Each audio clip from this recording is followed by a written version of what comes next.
Hello YouTube, this is Morgan Airspeed Prime here with my next Avatar video. This is going to be my review, full in-depth breakdown for N102 Warriors, episode 2 of Netflix Avatar. So let's just jump straight in here. So my overall thoughts on this episode are that this is one of the episodes I consider to be in my top 3. Again, top 3 versus bottom 5, I think there's a bit of a gap. So this is one of the top 3. I would say it's in the number 3 position because I do think the first episode and also episode 6 Masks are better. But what I like about this episode is that they give it the time to breathe. It's mostly just 104 with a bit of 103 on the Zuko side of the story. And for the most part, I think it does come together pretty nicely. It gets the time to be itself, but also have a little bit of expansion with some extra Kyoshi content. And I just think they give this one the time it deserves. The time I think some of the other episodes don't quite get to kind of breathe in. There are some adaptation changes here. Some of the stuff we'll talk about where like, you probably should have just kept that like the original. But the overall episode does work, certainly. And it's why it's in the top 3 for me. Sokka and Suki have very good chemistry. Yukari works to give Suki some extra focus. That works because they know Suki is a major character from an early point, whereas they didn't really with the original, and so that's a good change that helps Suki to feel more important. Kyoshi is mostly, pretty well done, but perhaps leans a little bit too much on the whole merciless warrior aspect. But I think it's more of just a sense for maybe across all of the past life scenes that they maybe just lean as being a little bit too harsh and negative. Whereas I wanted to just feel a little bit more hope of like, hey, I'm trying to help the current avatar rather than just criticize the current avatar. But again, yes, she is given a lot of Roku's stuff here, and we'll get to Roku in terms of what's left for him and what they have to change to get there. But overall, good episode. Quick point here just at the start, because I'm not sure where exactly I'll bring it up during the kind of scene by scene kind of breakdown. Animals, CG, budget. And this is obviously relating to the fact that in the original, 104 has quite a few animal scenes and sequences. This is where we have Aang on the elephant koi, the Unagi. Even with the Fire Nation, they come in on Komodo rhinos. We don't see that in this version of the episode. Now, obviously, the reason for that is basically CG, VFX, and also just the budget. And that needs to be acknowledged, and it's very reasonable that the show isn't able to just have everything Avatar in every single episode that it does. It has to factor that in. But it is also a little bit of a negative. You have to acknowledge that as a live action show, that's one of the negative that comes with it, is that you are reliant on CG for quite a lot of this stuff. And so the removal of like 3 or 4 animal sequences from this episode is pretty notable, along with the fact that, say, Momo's introduced, but they have to use him sparingly. Appa has to be sparingly used over the course of the series, and this is just one of those episodes where you do notice it. If they had the capacity to add in some of this stuff, absolutely. But other stuff you feel like, yeah, I understand them maybe taking out the penguin sliding sequence, but could you also maybe just slightly change it so we still get to see some other penguins? And stuff like, say, Flopsy coming up in the next episode. Can we get a little bit of Flopsy? I don't need you to overuse him, but just a little bit. But then we get into the whole idea of you have to design a moving, full CG, realistic looking animal, and you understand it, but it still has to be a negative to a certain degree against the series, that budget reasons mean it can't do a lot of Avatar things, and that's never nice to see. What I will say here is, as I go through it scene by scene, there's not too much that I have to say about the Zuko Iroh stuff here, because it's relatively small in the grand scheme of the episode. It's just like throughout the whole thing, it's basically just Zuko, he has hope because he's found Aang, but the hope brings with it this sense of like, what if I fail at this point? Now I'm invested. If I was to fail now, it feels even worse. And that kind of maybe more negative side of hope that sometimes can come into play. They link it into stuff like I think Kyoshi says kind of later on. But mostly this is the Zuko meets Zhao, follows Zhao to Kyoshi Island, and we just deal with that, and we set up their dynamic for kind of the rest of the season as we kind of go on. So I'll mostly be, just as we go through this, kind of skimming through the Zuko Iroh stuff, just commenting when I feel I need to. Aang does use the notebook to realize that they need to go to Kyoshi Island. Her shrine might have information on how to control the Avatar state, which is written down there, so this is where he learns the name of that. And this brings up this plot point for this episode, that Aang is particularly worried about the danger of his powers.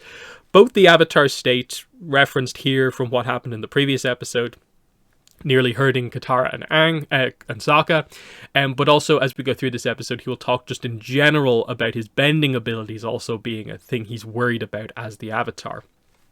The notebook, I think, in that sense is reasonably well used, but then I also feel you do have to acknowledge that Aang, as an air nomad, has been to different parts of the world and might just know some of this himself, and so the idea that he's completely clueless and he needs the journal to do anything is maybe a little bit like, oh, okay, I get it here, just because it's very specifically Avatar information. He might know about Kyoshi Island, but maybe not that necessarily Kyoshi had a full-on shrine there, you know, that sort of information. The Sokka kind of bookmark arc of the episode is basically the idea that because of the way we did the how Katara and Sokka left the tribe, they haven't full-on quote-unquote left on their journey exactly just yet. They leave it a little bit oddly open here. So Sokka's like, oh yeah, we helped Aang, we hid out here for a while, let's just go home. And Katara's like, what? Because in her mind, like, she's benefited from being around Aang, and she feels this is basically their destiny now. Their duty is to protect Aang, and like duty becomes a bit of a theme for this episode with basically all of the characters. Katara knows hers, Aang has to accept his. Sokka sort of needs to realize that his duty is sort of the same as Katara's and fully accept it, and Suki of course knows hers, that sort of thing. We get into those type of topics in this episode. So, you know, Katara can't go back at this point. Sokka roughly goes along with it, but he is kind of frustrated and does just want to go straight home. This then is where we do get introduced to Momo, of course, eating the food in Katara's bag, but this mainly exists to be where Katara finds out that Gran Gran had left the waterbending scroll and a letter in Katara's bag. So clearly Gran Gran felt that Sokka and Katara were heading out on a journey and they might not be back for a long time, that this was their destined journey. It's only Sokka who really hasn't accepted it, so that's interesting to note. And this is perfectly fine. This is a good change, Gran Gran leaving the waterbending scroll versus like them getting it from pirates. It makes sense, especially with the letter explaining that like this was such a struggle to keep this from you when it so clearly is yours and belongs to you, but we were protecting you. But now you're on a journey, you need to know bending, you need it now. Nice change, nice little Gran Gran moment just to highlight that she subtly kind of slipped this in as they were heading out. Nice stuff. And I think Momo looks good. It's just that, yes, they don't have a huge amount of time to use him in as many scenes as they probably like ultimately maybe need to or should. But that's just that CG budget discussion that I had earlier on. The final scene in relation to like the gang and 103 is Aang sort of laying Gyatso to rest. So they give him a grave, basically, a bit of a funeral here. And Aang emotionally talks about how, you know, Gyatso, you were always there for me, but I wasn't there for you, basically, when you needed me or my people, and he is sorry. So this links in quite well with 105 in that they come back to this, but obviously it's this idea that Aang says goodbye to Gyatso here, very much blaming himself, feeling in a way that maybe things would have gone differently if I was there. Like, I wasn't there for you that time. But Gyatso, of course, in a later episode, is going to kind of tell him that you couldn't have done anything. And it's important that I think he gets that, even if there's some weirdness around how they have Gyatso return, just about the mechanics of how it happened. It's a nice kind of, this scene connects with that scene from a later episode, just to, in a way, look back on this and be like, no, Aang doesn't have an inherently negative kind of last kind of moment saying goodbye to Gyatso. They give him something else. Quick scene, Momo joining the group, of course. Pretty nice to lighten the mood on the way to Kyoshi Island. This is where then we go to Zuko, setting up the idea of like, oh, Regional Fire Nation Commander, he'll have all the information. Otherwise, I just think it's a fun, characterful scene here with Iroh, where he's more interested in the food than he is in properly giving the advice to Zuko, especially because he then really fumbles quite badly, Iroh, like kind of doing this of like, oh yeah, we're going after shark squids in like the next scene, and it's so obvious that Zhao sees through it like immediately, so a distracted Iroh does not give like amazing advice here, or at least act on that advice properly necessarily. Then we get our first kind of major scene here, because of course the Suki stuff and everything on Kyoshi Island is definitely the main plot of the episode. Kyoshi's statue, meeting Suki for the first time, the idea of how the shrines work in this version of the show, pretty interesting stuff. So yeah, they land right at the shrine. Interestingly, Sokka walks immediately into the shrine, and so he has to kind of come back out and immediately see everyone else being ambushed by the Kyoshi warriors. Katara immediately mentions that, like, hey, like, Aang's the Avatar, but Suki's like, there be signs, and this is when the glow immediately starts. Love the Kyoshi music. I think it's probably some of the best music in the show. So I love that gets used kind of throughout this episode to really get across that Avatar Kyoshi, but also Kyoshi warrior kind of style theme. And overall, just a very good scene. Similar to the way it is in the original, just relocated to the shrine versus the beach, because of course they're not doing the animal scenes, of course, as I talked about already. But yeah, solid opening here. Then we get into more of the character stuff as we go into the next scene. Aang gets to shine here. Suki and Yukari gets to shine here, because we do meet Yukari for the first time. And like I said in my kind of general thoughts, Yukari is a really good addition to the series, basically replacing Oyaji as the leader of Kyoshi Island. And again, the connection of the fact that she's Suki's mother helps the episode to be more than just mainly Suki interacts with the other Kyoshi warriors and Sokka for the most part. Here she actually gets to, you know, have scenes with someone from her own place that like has kind of a lot of meaning to it, and it relates to the arc that they're going for with Suki in the episode, of her not being used to seeing outsiders, her taking issue with kind of how isolationist they are, and wanting to kind of spread her wings and maybe go on a journey herself, and Sokka kind of opening up that door to her as a character.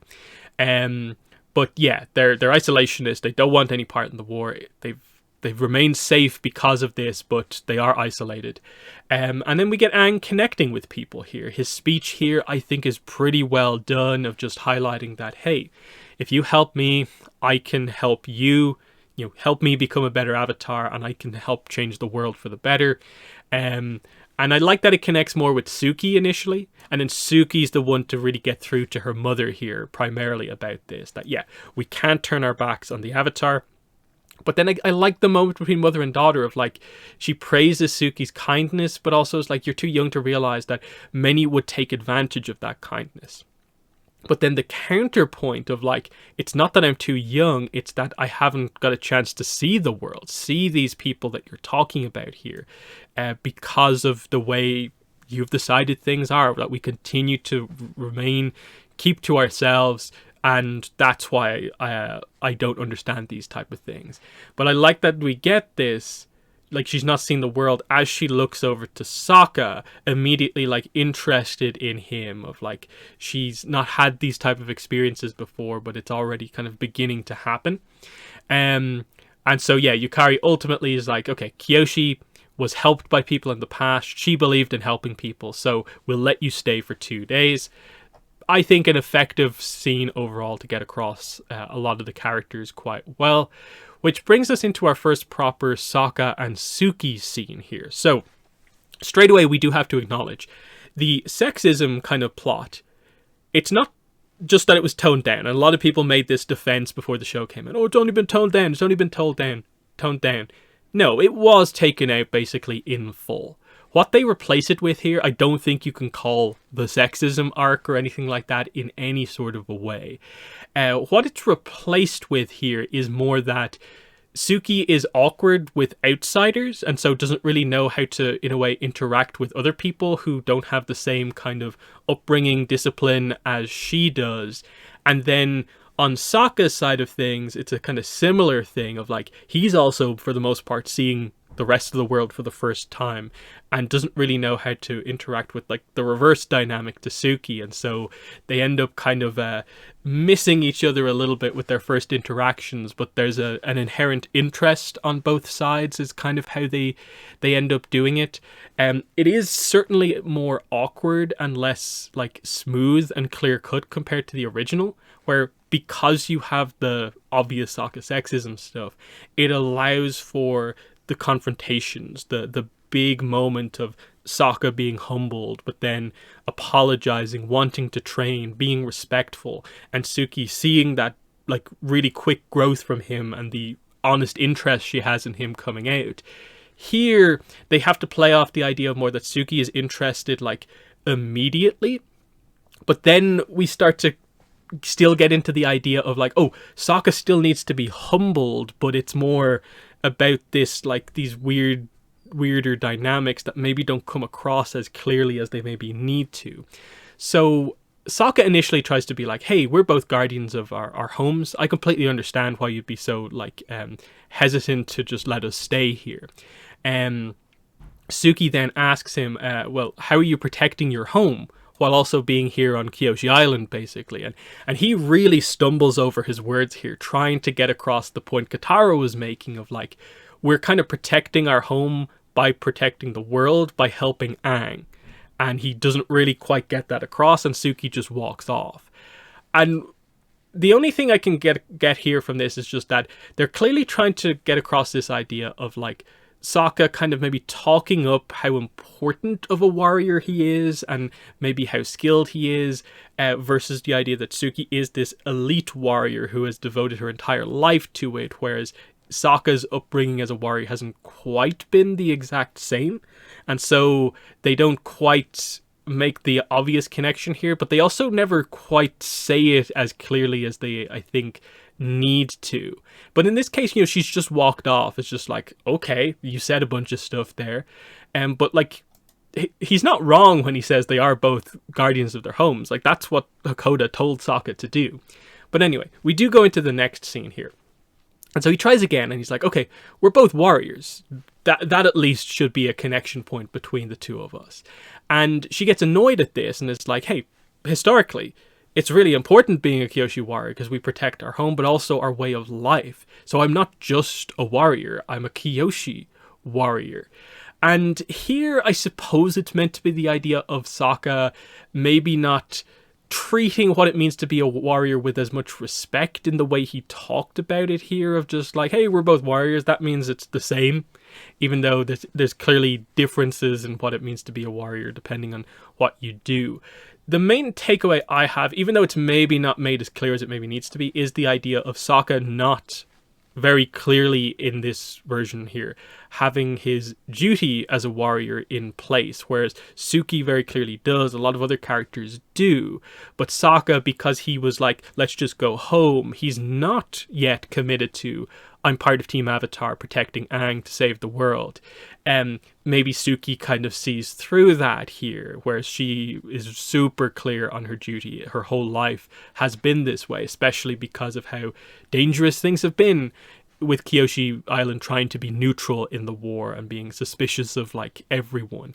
But it also does come across a little bit kind of harsh that like Suki verbally kind of dresses him down as like Sokka, as a Katara and Aang laugh in the background that like he's just been completely like left speechless at what Suki said to him. We'll get more into the other scenes, which I think make it come across a little bit clearer, because the performance from Maria here as Suki is really strong. Same with Ian as Sokka. It works. It's just some of the awkwardness of like how they have to do their first meeting here because it's different. But we'll get through it here. We meet Zhao for the first time here. This is where the whole shark squid moment comes up. Again, it's a good performance as Zhao. It's just that Zhao is one of those characters where they took away quite a few of his important scenes. No Zhang, no Spirit Library, no Agni Kai with Zuko.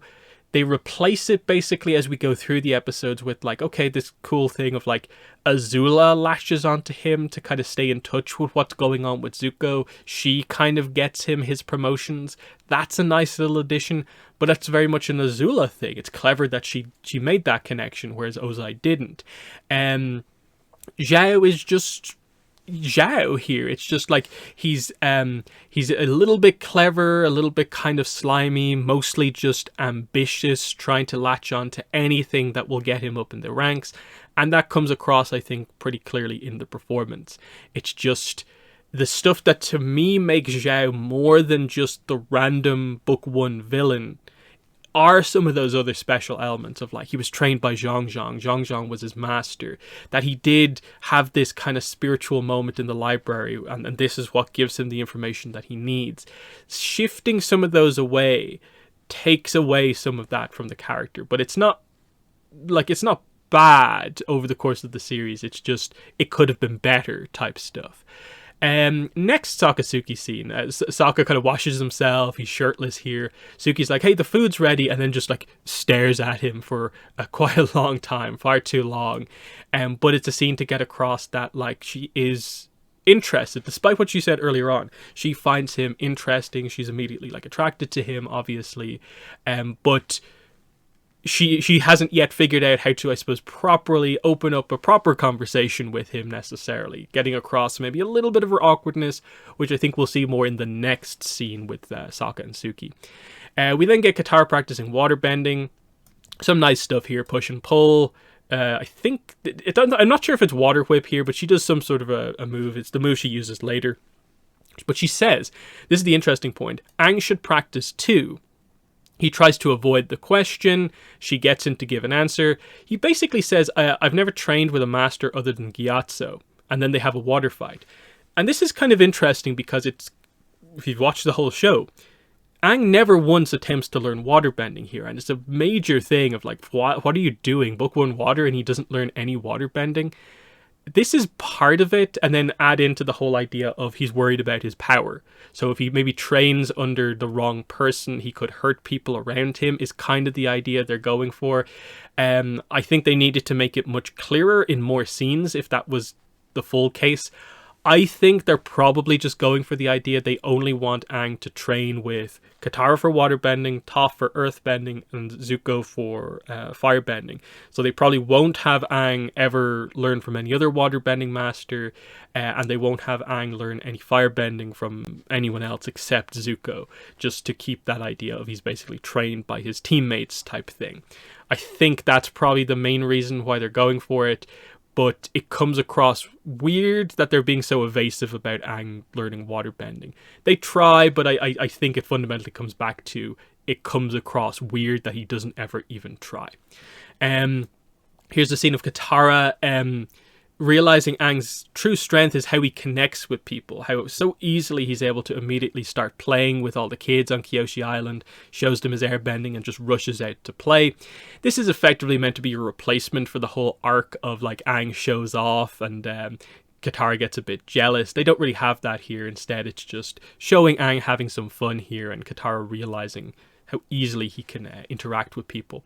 And sort of Suki and Yukari see that as well, and they like that the fun he has brought to the island, but they have two very different kind of opinions on this. Suki really values what, you know, the group arriving has brought, whereas Yukari can only really see it as this is a prelude to disaster in a way of like, we've lived in constant fear of the Fire Nation, anything could bring them upon us, and that's what they've avoided all these years. And the word avoided gets really focused on here of like Suki realizes, yeah, we've avoided a lot of things as like a village over these years.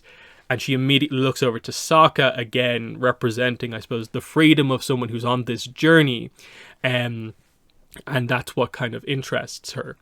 And yeah, this is a nice line as well, the idea of like we've stayed safe, and then Suki says but not happy, and there's this clear conflict between them, Suki trying to present her point but not fully revealing her true heart's kind of desires to her mother here, but just that idea of like, yeah, she wishes they weren't as isolationist. She maybe wants to explore the world, but she doesn't feel she can at this point. But we'll address that in future scenes, obviously.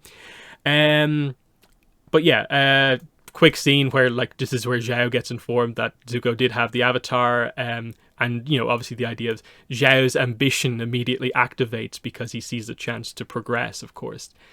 Then we get this scene, and I think this is an interesting scene because it's finally where I think you finally get what the dynamic properly is in this version between Sokka and Suki. So I have quite a few screenshots. I'll refer to them again after I kind of recap this. Sokka's practicing the boomerang, of course. Suki appears out of nowhere once again. He talks about, you know, I made the boomerang myself. It's good for combat and hunting. He demonstrates it. He hits his target. It's a nice shot. But then she takes out her fan and throws it and cuts all of the targets. So she completely kind of shows him up here a bit. Sokka does say like, oh, that's impressive. And it's like, but Water Tribe warriors were more focused on hand to hand. And Suki immediately gets into a sparring stance and immediately, like, he's just warming up and she just grabs him and like chokes him out, kind of like submits him. And it's like, it's over. And Sokka walks off, and you can tell he is really kind of like weirded out, maybe even a little bit scared by Suki about like, that was such a weird interaction. And then Suki goes from feeling like that went well to being like, oh, I messed that up quite badly, didn't I? And the only thing I can really think of is that like they're really emphasizing Suki's awkwardness with outsiders. Because look at this. After she submits him, he immediately runs off and he just looks back at her like, in a way like, what was that? That was odd, the way you interacted with me during that sequence there. And she thinks it went really well and is just like, uh-huh. And he just walks off. And then she looks down and is just like, oh, I didn't do that right. I showed him up too much. You know, it's kind of just that idea of like, what was the idea here? Missing the idea of like, I'm an elite warrior, you're not quite there, and I handled that aspect of it kind of badly. I think that's more of the idea of like, she's so not used to outsiders that she expects everyone to around her to be like this very disciplined type thing, and him being more casual, she didn't like adjust to that kind of correctly. That's the way I interpret it ultimately. But again, I think they could have been just a little bit clearer here, especially maybe having like a scene with Sokka and Suki, or maybe even just Suki on her own in between this, where she like realizes the mistake she made and then approaches it differently. But we'll get to that. Then we get the Kyoshi Shrine scene, which is kind of cool, where of course they don't find any information about the Avatar state in Kyoshi's like writings or any books about her, but Katara finds out about kind of Kyoshi's kind of unexpected origins. So this is where they bring in some Rise of Kyoshi information, that, you know, she was an orphan who lived on the streets until she was hired as a house girl for the richest family on the island.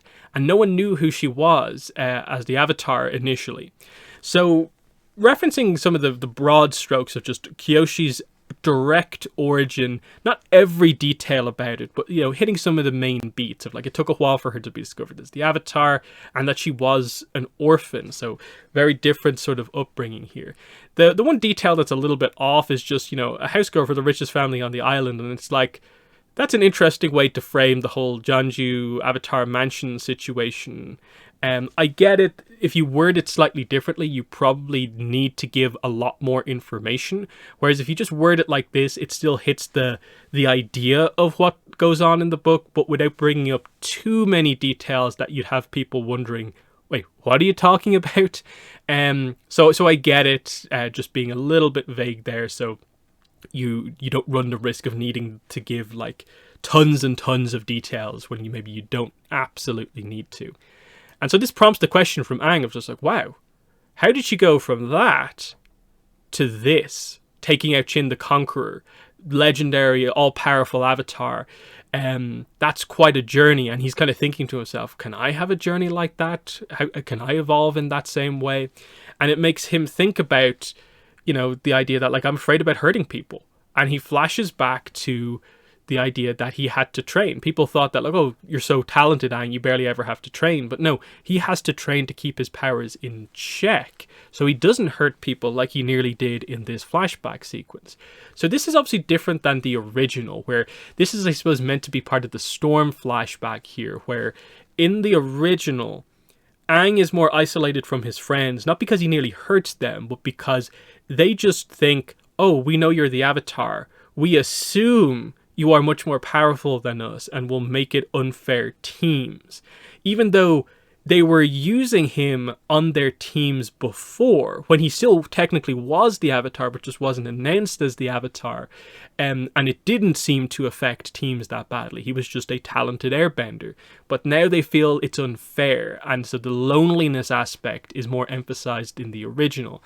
Here, to play into what they're going for, it's the idea of Avatar state. Now they're adding in that also his normal bending abilities, he has to keep them in control. And they're just kind of dramatizing that aspect of it. It works, but it's also the idea of, are you over hitting the point of Aang is a dangerous character? Avatars are dangerous when untrained type thing. I think it's fine to keep it to the Avatar state, and I almost feel the scene would have come across better if this was the more subtle point of the kids just making up their minds about, oh, you are the Avatar, and even though you've not shown any reason, we think it's unfair for you to be involved. That isolation that comes from it, because Aang's power is connecting with other people. The idea that him being discovered as the Avatar actually broke connections in the past, that's part of what holds him back from wanting to properly take on the role. I think that kind of works a little bit better. And it's just maybe they got too stuck down this path of he's dangerous, instead of connecting to the emotion of what Aang's going through and what would hold him back from being the Avatar. Because they have little bits and pieces of it here, but they don't fully connect it all together. But Katara mentions, past lives are inside of you, and this sets up the meditation to connect to Kyoshi, obviously. Quick scene of everyone heading out for Kyoshi Island. Not too much to say there. And then we get the next Suki and Sokka scene. So nice training sequence with the Kyoshi warriors. Suki leading them, of course. She invites Sokka in afterwards, and they have some more moments of connection, of course.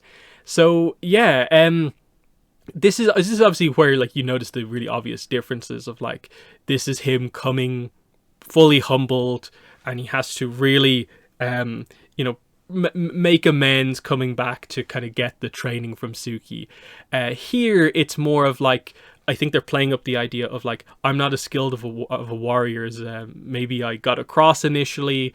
I'm trying to improve, and she notices him trying to mimic their actions, and it's just like, okay, I'll end our practice, you come in. And yeah, he does learn quite quickly, and we get some nice moments of that kind of romantic tension between the two of them, where you can tell they are both, like, super into each other, and it's just this really quick connection that developed, but that it works. And I think it's massive credit to the actors that they're able to get across the dynamic so well, because Sokka and Suki is one of the, like, even ignoring weird shipping drama stuff that happens in this fandom, Sokka and Suki is a really well liked relationship within the show, and they did it justice, in my opinion, outside of some maybe awkward early scenes. Then we start to get into the Kyoshi stuff here. So finally Aang meditates. It takes a while, but he finally is just like, Kyoshi, help me. And this starts the connection. The first scene here, very brief. It's just, hey, there's a lot you don't know, took you long enough to get here type situation. Like I think a lot of people, I think the general portrayal of the visuals of the spirit world is not fantastic, of just like a filter over a forest. Now, admittedly, is it that much different than it is in the original? Perhaps not, but I think it just maybe doesn't come across visually as well in live action here. But it especially with the Avatar connection scenes, it doesn't bother me too much. It's more of maybe just the spirit world when we get there that maybe doesn't look as great.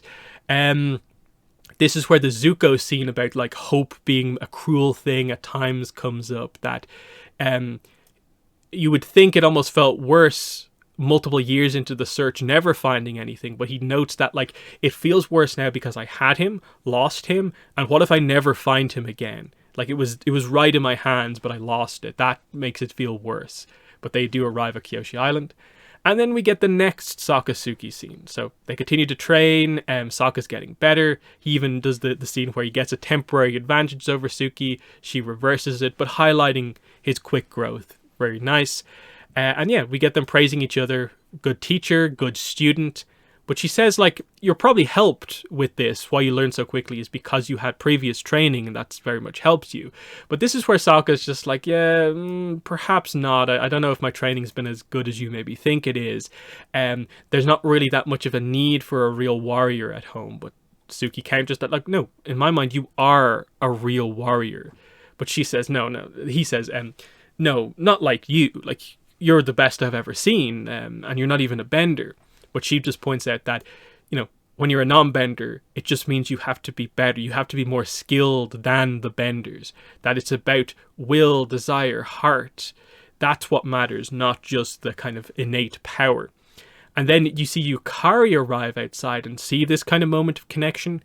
But the timing is perfect here because she arrives just in time to see to hear Suki open up to Sokka about like what she really feels. About like the world, basically. And yeah, she envies Sokka. She wonders what the world outside is like, but she's never had the courage to leave herself. And she now knows what she would find out there. And it's like the idea of her mind. Maybe it's a little bit naive, but people like Sokka, and I suppose the rest of the team as well, that she has a positive view on the outside, not the negative maybe view that maybe Yukari has. And the two nearly kiss, but this is when the town alarm goes off, and they finish the 3-bell joke across the scenes of like he wanted her to wear a bell so she doesn't surprise people so stealthily, but this time an actual bell does go off. So again, another really well done scene. The clearer arc for Suki here because they know where she's going. I actually quite like it overall in terms of like you can tell she's being more and more inspired by Sokka and the team to want freedom away from the isolationist island.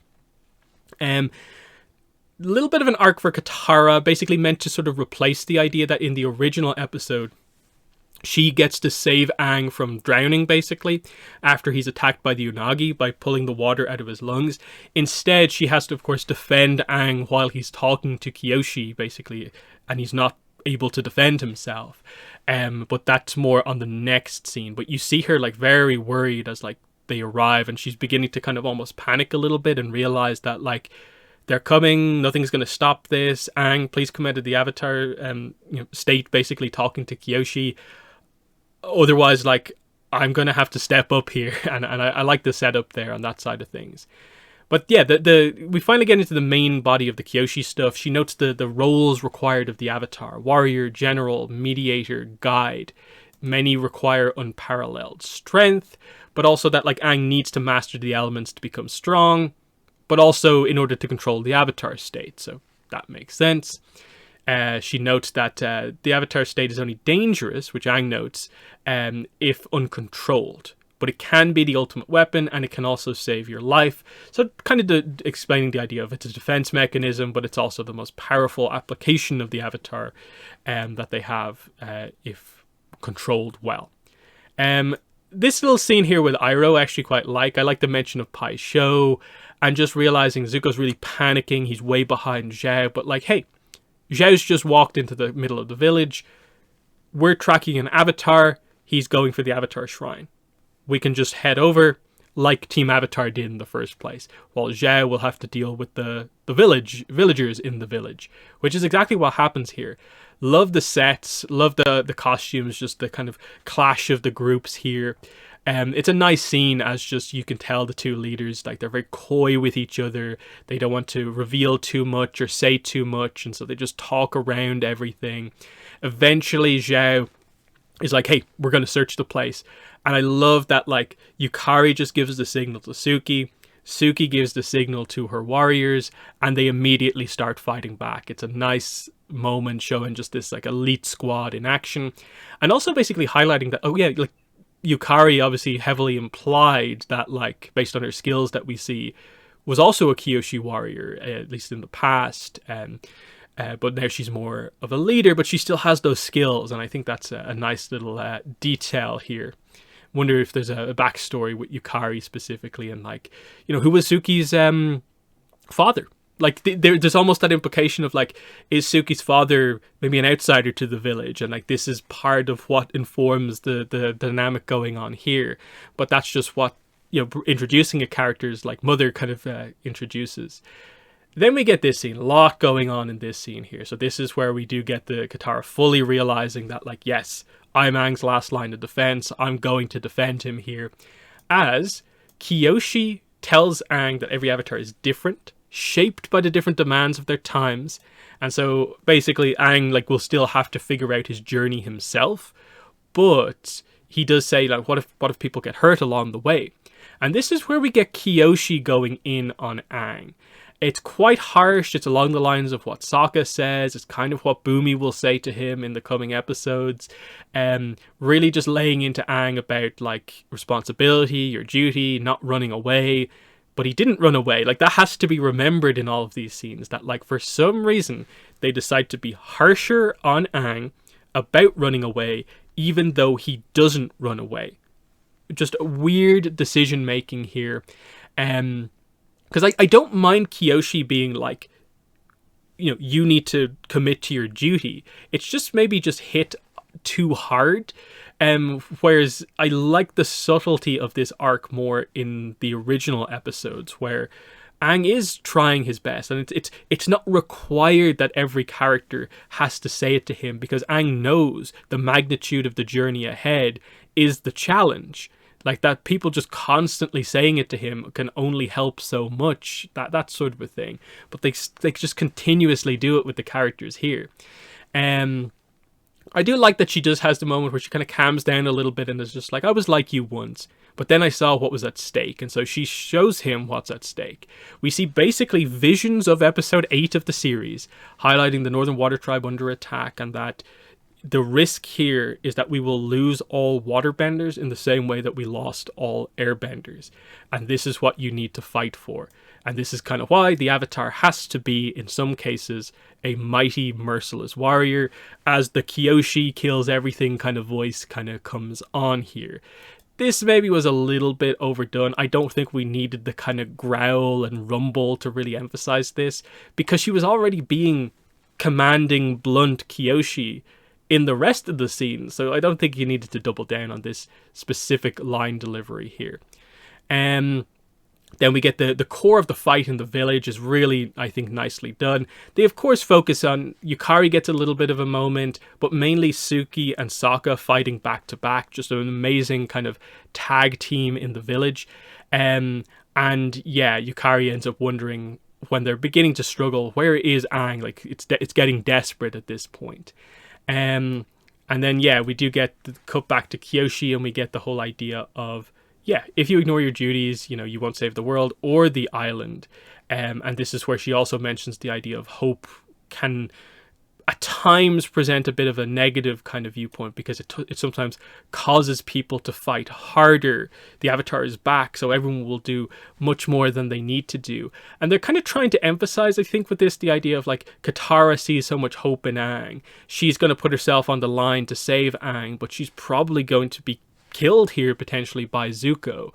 That this is why you need to be strong to protect them. That's sort of an idea here. And so we're building up to that.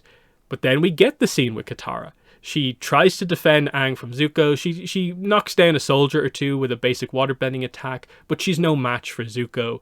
And on the ground, when she's about to be finished off by Zuko, she remembers what happens to her mother. And we get the full... It's not the full flashback, but, like, they show us, I think, too many key moments from this, including the moment of, like, Yon Ra, like, hitting Kaya with fire, like, killing her. And it's just like, why are you doing this? Because you're basically spoiling episode 5 of this series.